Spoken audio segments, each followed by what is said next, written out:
ওরা মদ খায় নাই, গাঁজা খায় নাই, আফিম খায় নাই, হেরোইন খায় নাই, ওরা মাতালের মতো দুলতেছে, জাহান্নামের ভয়ে দুলতেছে। আল্লাহ ডাকতে বলবেন মালিকে জাহান্নাম, মালিকে জাহান্নাম, তুই তোর জাহান্নামকে কন্ট্রোল কর।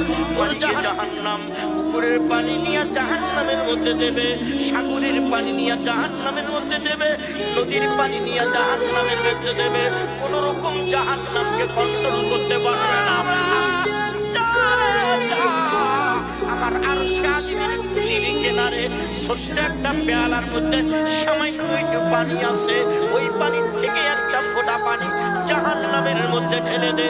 তৎক্ষণাৎ মালিকে জাহান্নাম সংরক্ষিত পানির থেকে একটা ফোঁটা পানি যখন জাহান্নামের মধ্যে ঢেলে দিবে, মুহূর্তের ভিতরে আল্লাহর জাহান্নাম নিস্তব্ধ হয়ে যাবে।